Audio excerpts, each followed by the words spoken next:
बरसों से सूखे और गरीबी से जूझते हुए छोटे से गांव रामपुर की सुबह हमेशा धूल भरी हवाओं के साथ होती थी। गांव के अधिकांश लोगों के घर मिट्टी के बने थे, जिनकी दीवारों पर समय की मार साफ दिखाई देती थी। खेतों में मेहनत करने वाले किसान दिन भर पसीना बहाते थे, लेकिन फसल का उचित दाम कभी नहीं मिलता था। मजदूर सुबह सूरज निकलने से पहले काम की तलाश में निकल जाते थे और देर रात थके हुए लौटते थे। गांव में एक टूटा हुआ प्राथमिक विपर्याप्त बेंच तक नहीं थी। अस्पताल केवल नाम का था, जहां न दवाइयां मिलती थीं और न ही डॉक्टर समय पर आता था। गांव की सबसे बड़ी परेशानी यह थी कि हर चुनाव से पहले बड़े बड़े नेता आते थे। वादों की ऐसी बारिश करते थे कि लोगों को लगता था अब उनकी जिंदगी बदल जाएगी, लेकिन चुनाव खत्म होते ही सब कुछ पहले जैसा हो जाता था। उसी जिले में इस बार विधानसभा चुनाव होने वाले थे और सत्तारूढ़ दल ने अपने सबसे चालाक और महत्वाकांक्षी नेता रघुवीर सिंह को टिकट दिया था। रघुवीर सिंह बोलने में इतना माहिर था कि उसकी बातों में सच्चाई कम और मिठास ज्यादा होती थी। वह जानता था कि गरीब आदमी की सबसे बड़ी कमजोरी उसकी मजबूरी होती है और उसी मजबूरी का फायदा उठाकर वोट हासिल किए जा सकते हैं। चुनाव की घोषणा होते ही रघुवीर सिंह का काफिला गांव-गांव घूमने लगा। बड़ी बड़ी गाड़ियों का हुजूम धूल उड़ाता हुआ रामपुर पहुंचा तो गांव के बच्चे उन्हें देखने दौड़ पड़े। महिलाएं घरों के दरवाजों पर खड़ी होकर तमाशा देखने लगीं और बुजुर्ग चौपाल पर बैठकर आपस में चर्चा करने लगे कि इस बार कौन नया सपना दिखाने आया है। रघुवीर सिंह ने गांव के बीचों बीच मंच लगवाया। लाउडस्पीकर से तेज आवाज में गीत बजने लगे। कार्यकर्ता हाथ जोड़कर हर घर में जाने लगे और लोगों से सभा में आने की विनती करने लगे। थोड़ी देर में पूरा मैदान भर गया। रघुवीर सिंह मंच पर चढ़ा और हाथ जोड़कर बोला, मेरे प्यारे भाइयों और बहनों, मैं आपका बेटा हूं, मैं आपका सेवक हूं। मैं यहां वोट मांगने नहीं आया हूं, मैं आपके आशीर्वाद लेने आया हूं। आपकी तकलीफ मेरी तकलीफ है, आपका दर्द मेरा दर्द है। मैं कसम खाता हूं कि अगर आपने मुझे विधायक बना दिया तो इस गांव की तस्वीर बदल दूंगा। हर खेत तक पानी पहुंचाऊंगा, हर घर में पक्की सड़क बनवाऊंगा, अस्पताल में 24 घंटे डॉक्टर रहेगा, स्कूल में नए कमरे बनेंगे, बेरोजगार युवाओं को नौकरी मिलेगी और किसी गरीब की झोपड़ी बिना उसकी इच्छा के नहीं टूटेगी। यह सुनकर भीड़ तालियां बजाने लगी, क्योंकि ऐसे वादे सुनने की लोगों को आदत पड़ चुकी थी, लेकिन उम्मीद मरती नहीं थी। भीड़ में खड़ा बूढ़ा किसान हरिराम अपनी लाठी के सहारे खड़ा होकर बोला, बेटा, पिछले 3 चुनाव से यही बातें सुन रहे हैं, लेकिन आज तक कुछ नहीं बदला। इस बार कैसे भरोसा करें? रघुवीर सिंह तुरंत मंच से उतरकर हरिराम के पास गया, उसके पैर छुए और बोला, बाबा, अगर मैं झूठ बोलूं तो मुझे आपका आशीर्वाद कभी न मिले। मैं आपकी सेवा करने आया हूं। यह दृश्य देखकर गांव वाले भावुक हो गए। किसी ने कहा, ऐसा विनम्र नेता पहली बार देखा है। किसी ने कहा, शायद यही हमारी किस्मत बदल देगा। सभा खत्म होने के बाद रघुवीर सिंह हर गरीब के घर गया। किसी के यहां सूखी रोटी खाई, किसी बूढ़ी मां के हाथ से पानी पिया, किसी बच्चे को गोद में उठाकर तस्वीर खिंचवाई, किसी बीमार महिला के सिर पर हाथ रखकर इलाज का भरोसा दिया। गांव के लोगों को लगा कि यह नेता बाकी नेताओं से अलग है। चुनाव प्रचार तेजी से बढ़ता गया। हर दिन नए नए वादे किए जाते रहे। कभी मुफ्त राशन की बात होती, कभी युवाओं को रोजगार देने की घोषणा होती, कभी किसानों का कर्ज माफ करने का भरोसा दिया जाता। रघुवीर सिंह के कार्यकर्ता रात दिन गांव में घूमते रहते और लोगों से कहते, अगर इस बार रघुवीर सिंह जीत गया तो रामपुर जिले का सबसे विकसित गांव बन जाएगा। गरीबों को पक्के मकान मिलेंगे, बिजली 24 घंटे आएगी और किसी को भी सरकारी दफ्तर के चक्कर नहीं लगाने पड़ेंगे। गांव का पढ़ा लिखा युवक अर्जुन यह सब देख रहा था। वह शहर से पढ़ाई करके लौटा था, लेकिन नौकरी न मिलने के कारण गांव में ही अपने पिता के साथ खेती करता था। उसे नेताओं की चालाकी अच्छी तरह समझ आती थी। उसने कई बार लोगों को समझाने की कोशिश की कि केवल भाषण सुनकर फैसला मत करो, पहले पुराने कामों का हिसाब मांगो, लेकिन अधिकांश लोग उसकी बात को नजरअंदाज कर देते, क्योंकि उम्मीद इंसान को बार बार भरोसा करने पर मजबूर कर देती है। चुनाव से 2 दिन पहले रघुवीर सिंह ने पूरे गांव में राशन के पैकेट बंटवाए। कुछ जगह साड़ियां बांटी गईं, कहीं कंबल दिए गए और कुछ गरीब परिवारों को नकद पैसे भी पहुंचाए गए। कार्यकर्ताओं ने लोगों से कहा, यह नेता नहीं, आपका अपना भाई है जो चुनाव से पहले ही आपकी मदद कर रहा है। जीतने के बाद तो आपकी जिंदगी बदल देगा। धीरे धीरे गांव का माहौल पूरी तरह उसके पक्ष में होता गया। मतदान का दिन आया। सुबह से ही लंबी कतारें लग गईं। बूढ़े जवान महिलाएं सभी अपने अपने वोट डालने पहुंचे। हर किसी के मन में अलग अलग उम्मीद थी। किसी को नौकरी चाहिए थी, किसी को सड़क, किसी को इलाज, तो किसी को अपने बच्चों के लिए अच्छा स्कूल। शाम तक मतदान शांतिपूर्वक समाप्त हुआ और कुछ दिनों बाद मतगणना शुरू हुई। पूरे जिले की नजर परिणाम पर थी। जब अंतिम नतीजा आया तो रघुवीर सिंह भारी बहुमत से विधायक चुन लिया गया। उसके समर्थक ढोल नगाड़े बजाने लगे, मिठाइयां बांटी गईं, फूलों की मालाओं से उसका स्वागत हुआ। रघुवीर सिंह खुली जीप में खड़ा होकर हाथ हिलाते हुए लोगों का अभिवादन कर रहा था। रामपुर के लोग भी खुशी से झूम रहे थे। उन्हें विश्वास था कि अब उनके अच्छे दिन शुरू होने वाले हैं। हरिराम ने अपने पोते से कहा, बेटा, शायद इस बार भगवान ने हमारी सुन ली। अर्जुन चुपचाप खड़ा सब देख रहा था। उसके मन में खुशी से ज्यादा चिंता थी, क्योंकि उसने राजनीति का असली चेहरा किताबों से नहीं बल्कि समाज से सीखा था। उसने अपने पिता से धीरे से कहा, अब असली परीक्षा शुरू होगी। चुनाव जीतना आसान था, लेकिन वादे निभाना मुश्किल है। देखते हैं यह आदमी कितना बदलता है। उधर राजधानी पहुंचते ही रघुवीर सिंह का अंदाज बदलने लगा। जिन लोगों के सामने वह हाथ जोड़कर खड़ा रहता था, अब उनसे मिलने के लिए घंटों इंतजार करवाया जाने लगा। उसके घर के बाहर सुरक्षा गार्ड तैनात हो गए। कार्यकर्ताओं को भी बिना अनुमति अंदर जाने की इजाजत नहीं मिलती थी। गांव से कुछ लोग अपनी समस्याएं लेकर उससे मिलने पहुंचे, लेकिन उन्हें यह कहकर लौटा दिया गया कि विधायक जी बहुत व्यस्त हैं, बाद में आइए। फिर भी लोगों ने सोचा नई जिम्मेदारी मिली है, इसलिए समय नहीं मिल पा रहा होगा। लेकिन धीरे धीरे हफ्ते महीनों में बदलने लगे और हालात बदलने के बजाय और खराब होने लगे। गांव की टूटी सड़क वैसी ही रही, स्कूल की छत बरसात में टपकने लगी। किसानों की फसल का दाम और गिर गया। मजदूरों को काम मिलना मुश्किल हो गया। लेकिन विधायक के शहर वाले बंगले में नई नई गाड़ियां आने लगीं। आलीशान दफ्तर बन गया और उसके आसपास चापलूसों की भीड़ जमा रहने लगी। एक दिन अर्जुन ने गांव के लोगों को चौपाल पर बुलाया और कहा, हमने जिस आदमी को अपना सेवक समझकर जिताया था, वह अब हमें पहचानना भी नहीं चाहता।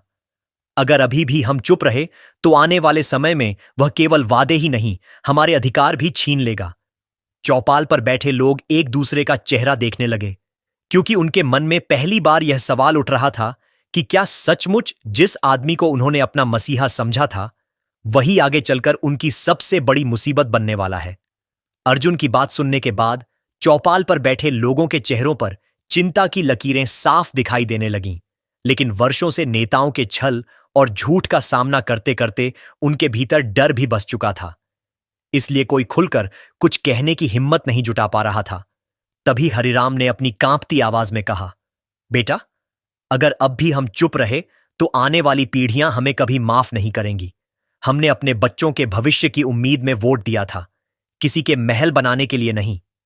यह सुनकर कई लोगों ने सहमति में सिर हिलाया, मगर कुछ लोग अभी भी विधायक के पक्ष में बोलने लगे।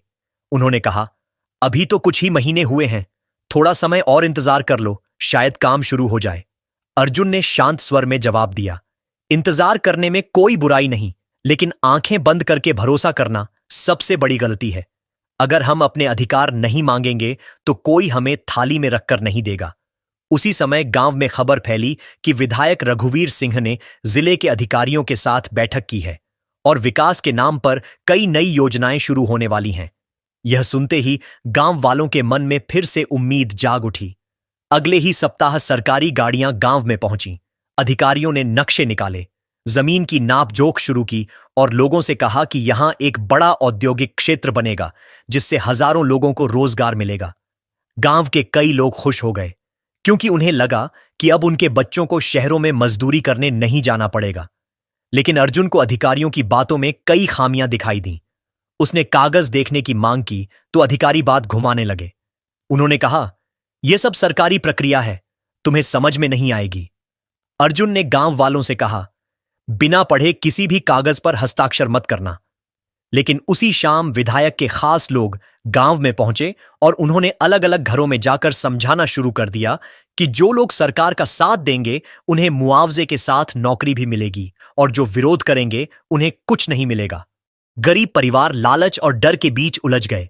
अगले दिन पंचायत भवन में बैठक बुलाई गई, जहां लोगों से कई दस्तावेजों पर अंगूठा लगवाया जाने लगा।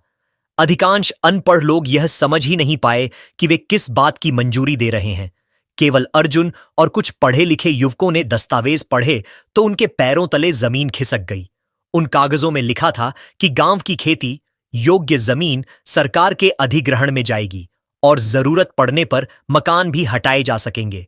बदले में जो मुआवजा तय किया गया था वह बाजार कीमत से कई गुना कम था। अर्जुन ने तुरंत आवाज उठाई और लोगों को कागज पढ़कर सुनाए। तब जाकर गांव वालों को अपनी गलती का एहसास हुआ।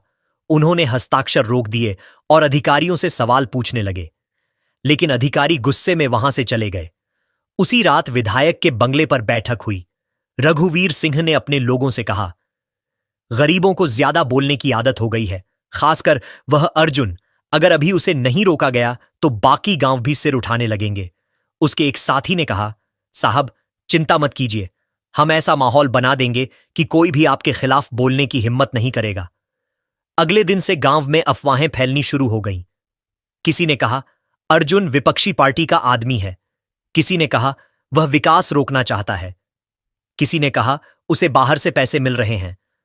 कुछ लोग इन झूठी बातों पर विश्वास करने लगे, लेकिन जो लोग अर्जुन को बचपन से जानते थे उन्होंने इन अफवाहों को सिरे से खारिज कर दिया। उधर हरिराम का छोटा सा खेत भी अधिग्रहण की सूची में शामिल था। वह सुबह सुबह तहसील कार्यालय पहुंचा और अधिकारियों से बोला, बेटा, यही जमीन मेरी जिंदगी है, इसे मत छीनो, मैं भूखा मर जाऊंगा। अधिकारी ने बिना उसकी ओर देखे कहा, बाबा, आदेश ऊपर से है, हम कुछ नहीं कर सकते।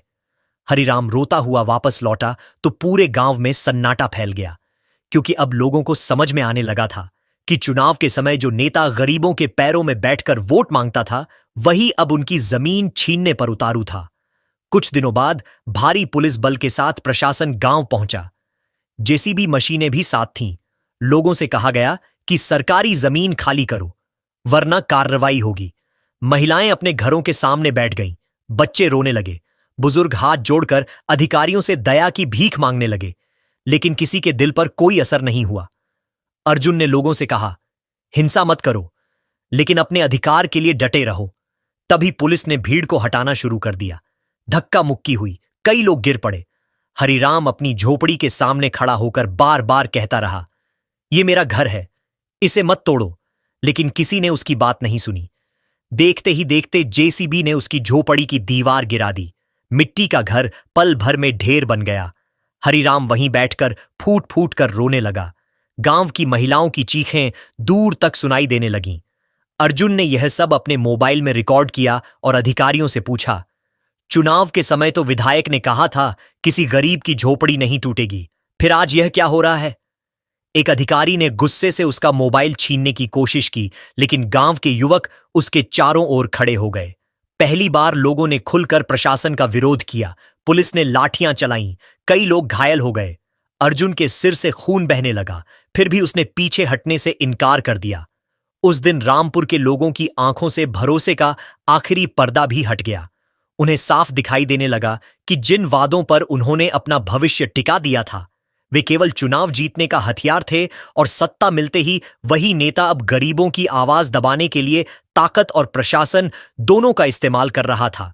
जबकि दूसरी ओर रघुवीर सिंह अपने आलीशान बंगले में बैठा अधिकारियों से केवल एक बात कह रहा था कि चाहे जो करना पड़े, लेकिन विरोध की हर आवाज को खत्म कर दो, क्योंकि अगर एक गांव जाग गया तो पूरा इलाका मेरे खिलाफ खड़ा हो जाएगा। और यही सोच आगे चलकर पूरे जिले में एक ऐसे संघर्ष की शुरुआत करने वाली थी जिसकी किसी ने कल्पना भी नहीं की थी। रामपुर की उस घटना के बाद पूरे इलाके का माहौल बदल चुका था। जिन लोगों ने कभी राजनीति को अपनी किस्मत मानकर चुप रहना सीख लिया था, उनके भीतर पहली बार अन्याय के खिलाफ खड़े होने की आग जलने लगी थी। हरिराम की टूटी हुई झोपड़ी अब केवल एक गरीब किसान का उजड़ा हुआ घर नहीं रही थी, बल्कि वह पूरे गांव के आत्मसम्मान का प्रतीक बन चुकी थी। गांव की औरतें हर सुबह वहां जाकर दीपक जलातीं और बच्चों को बतातीं कि यह वही जगह है जहां झूठे वादों का असली चेहरा सामने आया था। अर्जुन के सिर पर लगी चोट अभी पूरी तरह भरी भी नहीं थी, लेकिन वह रोज गांव गांव जाकर लोगों को उनके अधिकार समझाने लगा। उसने कहा, अगर हम डर गए तो हमारी आने वाली पीढ़ियां भी इसी तरह कुचली जाएंगी, लेकिन अगर आज हम एकजुट होकर खड़े हो गए तो कोई भी नेता चुनाव के समय झूठ बोलने की हिम्मत नहीं करेगा। धीरे धीरे आसपास के गांवों के लोग भी रामपुर आने लगे। वे अपनी अपनी परेशानियां सुनाने लगे। किसी की जमीन बिना उचित मुआवजे के ले ली गई थी, किसी का राशन कार्ड बंद कर दिया गया था, किसी की पेंशन रोक दी गई थी, किसी को सरकारी योजना का लाभ केवल इसीलिए नहीं मिला क्योंकि उसने चुनाव में विधायक के विरोधी उम्मीदवार को वोट दिया था। अर्जुन ने सबकी बातें लिखनी शुरू की। उसने हर पीड़ित परिवार का बयान रिकॉर्ड किया और सारे दस्तावेज इकट्ठा करने लगा। यह खबर जब विधायक रघुवीर सिंह तक पहुंची तो वह बुरी तरह तिलमिला उठा। उसने अपने खास लोगों को बुलाकर कहा, यह लड़का अगर ऐसे ही चलता रहा तो अगले चुनाव में हमारी राजनीति खत्म हो जाएगी। इसे किसी भी तरह बदनाम करो, उसके खिलाफ मुकदमे दर्ज करवाओ और जरूरत पड़े तो जेल भिजवा दो। उसी रात कुछ गुंडे गांव में आए। उन्होंने अर्जुन के घर के बाहर खड़ी बैलगाड़ी तोड़ दी, खेत में लगी फसल रौंद डाली और दीवार पर कोयले से लिख दिया, जो विधायक से टकराएगा उसका यही हाल होगा। सुबह जब गांव वालों ने यह देखा तो वे गुस्से से भर उठे, लेकिन अर्जुन ने सबको शांत किया और कहा, यही लोग चाहते हैं कि हम हिंसा करें ताकि हमें अपराधी साबित किया जा सके। हम कानून और सच्चाई के रास्ते पर चलेंगे क्योंकि झूठ की उम्र लंबी नहीं होती। उधर रघुवीर सिंह ने जिला अधिकारियों पर दबाव डालकर अर्जुन के खिलाफ सरकारी काम में बाधा डालने और लोगों को भड़काने का मुकदमा दर्ज करवा दिया। पुलिस की एक टीम अचानक गांव पहुंची और अर्जुन को गिरफ्तार करने लगी। तब पूरा गांव उसके घर के सामने जमा हो गया। महिलाएं पुलिस की गाड़ियों के आगे बैठ गईं। बुजुर्गों ने हाथ जोड़कर कहा, पहले हमारा अपराध लिखो, फिर इस लड़के को ले जाना। इसने तो केवल हमारी आवाज उठाई है। पुलिस असमंजस में पड़ गई। तभी एक अधिकारी ने सख्ती दिखाते हुए लाठी चलाने का आदेश दिया। कई महिलाएं घायल हो गईं। एक छोटा बच्चा अपनी मां को बचाने दौड़ा तो वह भी गिर पड़ा। यह दृश्य देखकर लोगों का धैर्य टूटने लगा, लेकिन अर्जुन ने ऊंची आवाज में कहा, कोई पत्थर नहीं उठाएगा, कोई आग नहीं लगाएगा। हमारी ताकत हमारी एकता और हमारा सच है। आखिरकार पुलिस उसे अपने साथ ले गई, लेकिन जाते जाते अर्जुन ने केवल इतना कहा, डरना मत, लड़ाई अभी शुरू हुई है। अर्जुन की गिरफ्तारी की खबर पूरे जिले में फैल गई। कॉलेज के छात्र, किसान संगठन, मजदूर संघ और कई सामाजिक संस्थाएं उसके समर्थन में उतर आईं। शहर में प्रदर्शन होने लगे। लोगों ने सवाल उठाना शुरू कर दिया कि अगर कोई गरीबों के हक की बात करे तो क्या उसे जेल भेज दिया जाएगा। कई पत्रकार भी रामपुर पहुंचे। उन्होंने हरिराम की टूटी झोपड़ी देखी, घायल महिलाओं से बात की और गांव वालों के बयान रिकॉर्ड किए। धीरे धीरे वह खबर प्रदेश भर में फैलने लगी। टीवी चैनलों पर बहस शुरू हो गई। विपक्ष ने विधानसभा में सरकार को घेरना शुरू कर दिया, लेकिन रघुवीर सिंह अब भी अपने घमंड में डूबा हुआ था। उसने पत्रकारों से कहा, यह सब विकास विरोधी लोगों की साजिश है। हम कानून के अनुसार काम कर रहे हैं। जबकि सच यह था कि जिन जमीनों को विकास के नाम पर लिया जा रहा था, उनमें से बड़ी हिस्सेदारी बाद में उसके करीबी उद्योगपतियों को बेहद कम कीमत पर देने की योजना बन चुकी थी। यह बात अभी सार्वजनिक नहीं हुई थी, लेकिन कुछ ईमानदार अधिकारियों के मन में बेचैनी बढ़ने लगी थी। उन्हीं अधिकारियों में एक युवा उपजिलाधिकारी विवेक भी था, जिसने पूरी फाइल पढ़ी तो उसे कई दस्तावेजों में गंभीर गड़बड़ी दिखाई दी। कई किसानों के नकली हस्ताक्षर लगाए गए थे। कई जगह मुआवजे की राशि कागजों में ज्यादा और वास्तविक भुगतान में बहुत कम दिखाई गई थी। विवेक समझ गया कि बहुत बड़ा खेल चल रहा है, लेकिन सच सामने लाना आसान नहीं था, क्योंकि ऊपर से लगातार दबाव आ रहा था। उसने चुपचाप सभी दस्तावेजों की प्रतियां सुरक्षित रख लीं और तय किया कि सही समय आने पर वह इन्हें सामने लाएगा। इधर जेल में अर्जुन को तरह तरह से डराने की कोशिश की गई। उससे कहा गया, अगर विधायक के खिलाफ बोलना बंद कर दो तो तुम्हें तुरंत छोड़ दिया जाएगा। लेकिन अर्जुन ने साफ मना कर दिया। उसने कहा, मैं अपने लिए नहीं, उन लोगों के लिए लड़ रहा हूं जिनकी आवाज कोई नहीं सुनता। यह जवाब सुनकर जेल में बंद दूसरे कैदी भी उसका सम्मान करने लगे। कुछ दिनों बाद अदालत में उसकी पेशी हुई, जहां बड़ी संख्या में गांव वाले पहुंच गए। अदालत के बाहर हरिराम अपनी लाठी के सहारे खड़ा था। उसकी आंखों में आंसू थे, लेकिन आवाज में पहले जैसी कमजोरी नहीं थी। उसने पत्रकारों से कहा, चुनाव के समय हमारे पैर पकड़ने वाले आज हमें कुचल रहे हैं, अब हम चुप नहीं बैठेंगे। अदालत ने पुलिस से सबूत मांगे तो कई आरोप कमजोर साबित होने लगे और अर्जुन को अंतरिम जमानत मिल गई। जैसे ही वह जेल से बाहर आया, हजारों लोगों ने उसका स्वागत किया, लेकिन उसने फूलों की मालाएं उतारकर हरिराम के गले में डाल दी और कहा, असली लड़ाई इस बुजुर्ग की है जिसकी मेहनत की जमीन छीन ली गई है। मैं तो केवल उसकी आवाज हूं। यह दृश्य लोगों के दिलों में उतर गया और उसी दिन से पूरे जिले में एक नया नारा गूंजने लगा कि सत्ता जनता की सेवा के लिए होती है, अत्याचार के लिए नहीं। जबकि दूसरी ओर रघुवीर सिंह को पहली बार एहसास होने लगा कि जिस गरीब जनता को उसने कमजोर समझा था, वही जनता अगर जाग गई तो उसके सिंहासन की नींव हिल सकती है। और इसी डर ने उसे अब पहले से भी अधिक खतरनाक कदम उठाने के लिए मजबूर कर दिया, जिसकी आहट अभी किसी को सुनाई नहीं दे रही थी। अर्जुन के जेल से बाहर आते ही पूरे जिले का माहौल पहले जैसा नहीं रहा। गांव गांव में चौपालें लगने लगीं। किसान अपने खेतों का काम निपटाने के बाद शाम को इकट्ठा होकर अपनी समस्याओं पर खुलकर चर्चा करने लगे। मजदूर, जो पहले केवल अपनी रोजी रोटी की चिंता में लगे रहते थे, अब यह समझने लगे थे कि अगर अन्याय के खिलाफ आज आवाज नहीं उठाई गई तो कल उनके बच्चों के हिस्से में केवल डर और गुलामी बचेगी।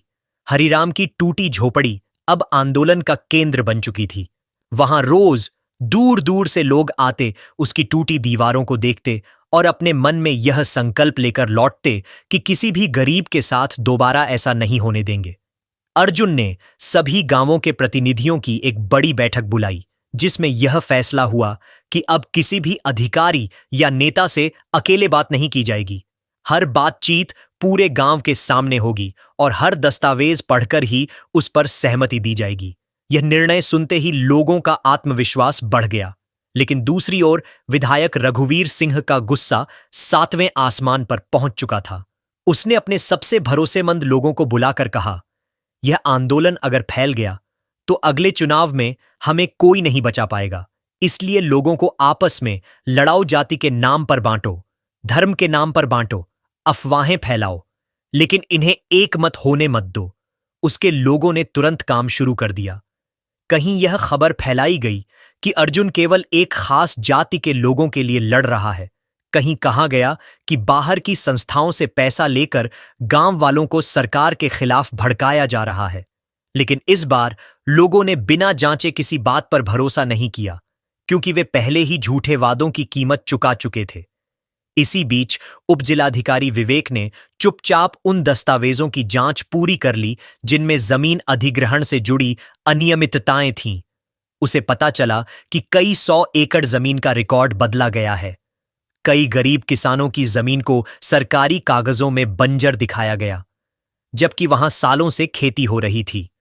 मुआवजे की करोड़ों रुपए की राशि बीच में ही गायब कर दी गई थी, और जिन कंपनियों को जमीन देने की तैयारी थी, उनमें विधायक के रिश्तेदारों और करीबी लोगों की हिस्सेदारी थी। विवेक अब समझ चुका था कि यह केवल भ्रष्टाचार नहीं, बल्कि गरीबों के अधिकारों की खुली लूट थी। उसने सारे प्रमाण सुरक्षित रखे और एक विश्वसनीय पत्रकार से संपर्क करने का मन बनाया, लेकिन उसे यह भी पता था कि अगर बात लीक हो गई तो उसकी नौकरी ही नहीं, जान भी खतरे में पड़ सकती है। उधर रघुवीर सिंह ने पुलिस अधिकारियों के साथ गुप्त बैठक की और आदेश दिया कि आंदोलन को किसी भी कीमत पर खत्म किया जाए। अगले ही दिन प्रशासन ने धारा लागू करने की घोषणा कर दी। गांवों में पुलिस की गश्त बढ़ा दी गई, चौपालों पर निगरानी रखी जाने लगी और जो भी 2 से ज्यादा लोग इकट्ठा होते उनसे पूछताछ की जाती। लेकिन डर का असर अब पहले जैसा नहीं रहा। महिलाएं भी आगे आने लगीं। उन्होंने तय किया कि अगर पुरुषों को गिरफ्तार किया गया तो वे खुद मोर्चा संभालेंगी। हरिराम की बहू, जिसने कभी गांव की पंचायत में भी बोलने की हिम्मत नहीं की थी, अब लोगों के सामने खड़ी होकर कहती कि अगर हमारी जमीन चली गई तो हमारे बच्चों का भविष्य भी चला जाएगा, इसलिए अब पीछे हटना पाप होगा। धीरे धीरे आंदोलन में महिलाओं की संख्या पुरुषों से भी अधिक होने लगी। यह देखकर प्रशासन भी हैरान था, क्योंकि उन्हें उम्मीद नहीं थी कि गांव की साधारण महिलाएं इतनी मजबूती से खड़ी होंगी। इसी दौरान अर्जुन को रात के समय एक अनजान आदमी मिला जिसने अपना चेहरा कपड़े से ढका हुआ था।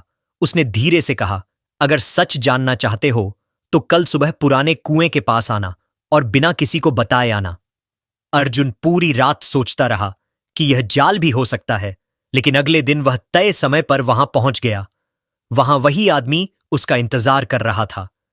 उसने अपना चेहरा हटाया तो अर्जुन ने उसे पहचान लिया। वह तहसील कार्यालय का एक कर्मचारी था जिसने डरते डरते कहा, मैं रोज फाइलें देखता हूं। गरीबों के साथ बहुत बड़ा धोखा हुआ है।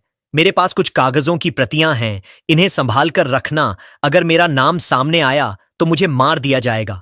उसने अर्जुन को कई महत्वपूर्ण दस्तावेज दिए जिनमें नकली हस्ताक्षर, फर्जी भुगतान और अवैध मंजूरियों के प्रमाण मौजूद थे।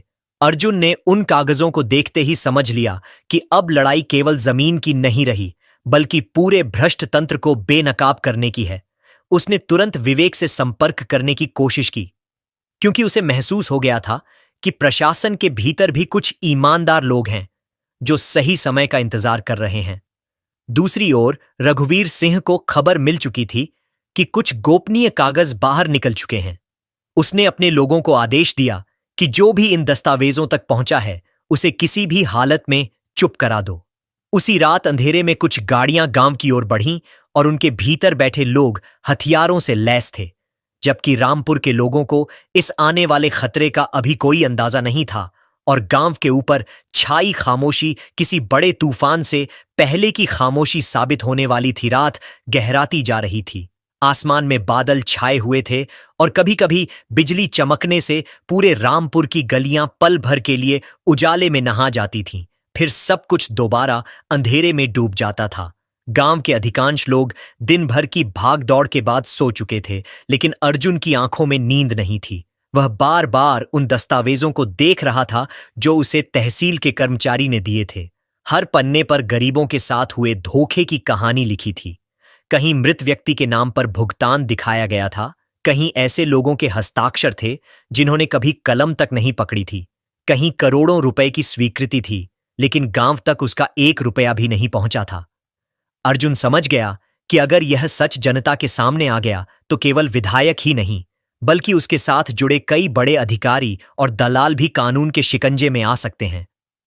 तभी अचानक गांव के बाहर कुत्ते जोर जोर से भौंकने लगे। कुछ ही देर बाद कई गाड़ियों की आवाज सुनाई दी। अर्जुन ने खिड़की से झांक कर देखा तो कुछ लोग चेहरों पर कपड़ा बांधे गांव की तरफ बढ़ रहे थे।